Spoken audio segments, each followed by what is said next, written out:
exposing the criminality of the Israeli regime and its supporters here in Britain. Do you want to hear Tony Greenstein? Tony.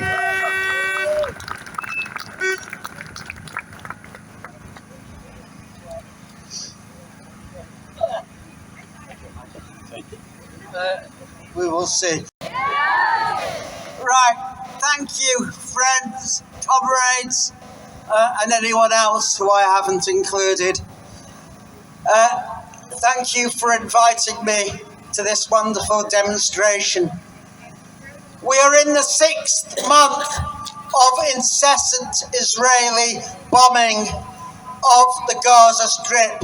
The people of Gaza have no air force. They have no missiles defense system. And yet Sunak, Biden, Genocide Joe, and all the rest of them continue to supply Israel with the weapons of war, at the same time as wringing their hands about the death of now over 30,000 people. We are seeing for the first time ever in history a live recorded genocide as it's happening on our television screens and in the internet. And I have to say, for our rulers to continue to supply those weapons on the pretext, because it is a pretext, that it is about Hamas. When you bomb every university, every hospital, you shoot patients, you torture doctors, you do all the things that involve destruction of a civilization, then that is not about Hamas. That is about ethnic cleansing and nothing more. I don't know whether there are any police here or not today keeping watch over us, but I have to say, when Sunak tells you you should police the demonstrations, my response to that is, it's about time that you policed Rishi Sunak and the warmongers in the government. There is in this land a law, it's called the International Criminal Courts Act of 2001. And sections 52 and 53 make the commission of a war crime in this country or abroad by a British national or resident a crime. And it also makes being ancillary to such a war crime a crime. And it's about time that no one was immune from the law, including the residents of 10 Downing Street and the government offices, because we are ruled by war criminals at the moment.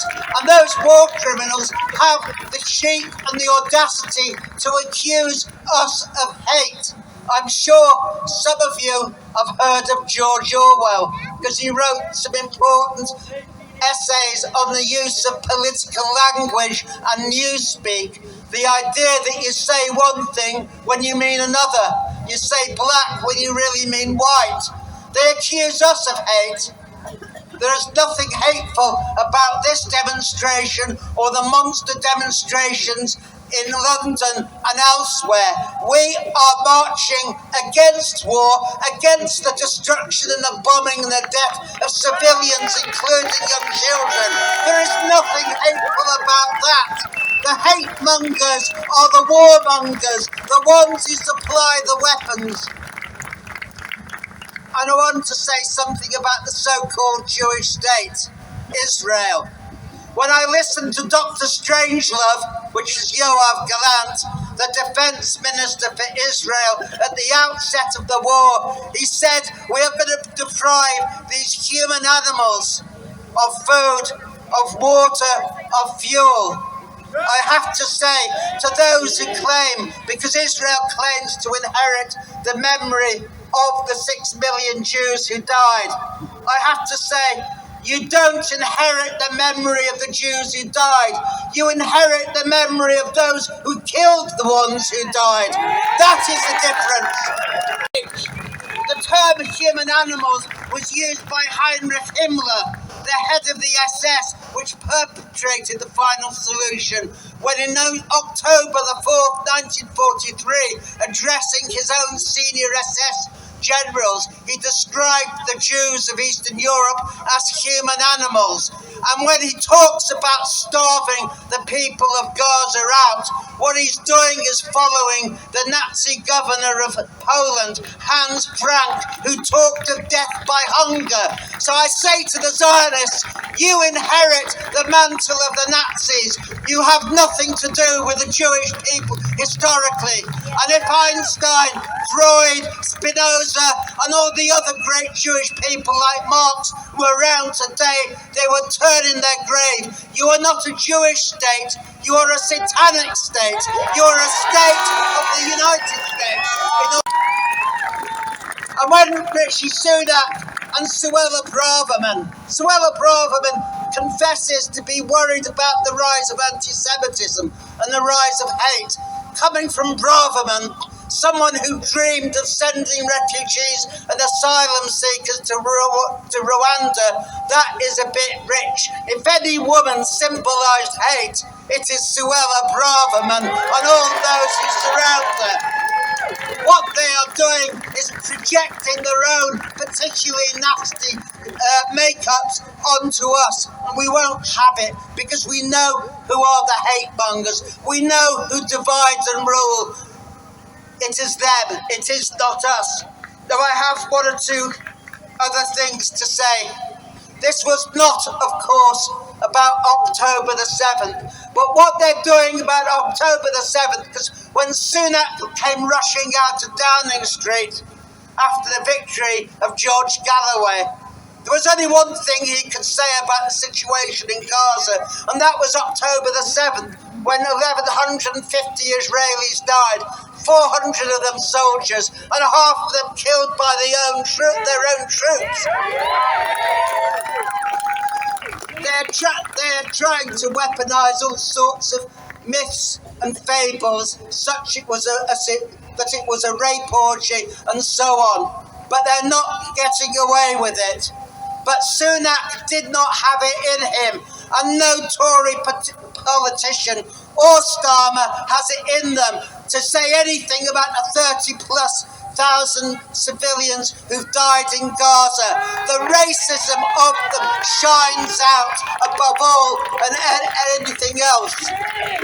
As Ronnie said, Zionism is a form of racism because it's based on the idea that you colonise someone else's land and exclude that people from it. And I have to say, it's a great shame that Stand Up to Racism is including the most genocidal supporters of what is happening in Gaza today amongst the ranks of its supporters. If you stand up to racism, you cannot include racists in your ranks. You cannot march with racists.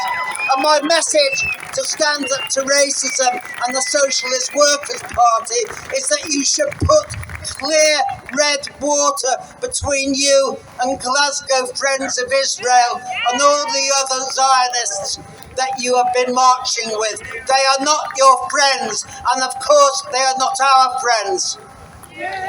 But let us also be clear, in Gaza, there is also a resistance to them, and there has been heavy casualties amongst the Israeli military who've gone in, including rebellions. Now, I'm not a supporter of Hamas politically, but what I do say is I give full support to any resistance to the Israeli military, wherever it comes from. We stand on the side of the oppressed and not the oppressor. So thank you very much for inviting me here, and we will continue to victory, whatever the price. Thank you.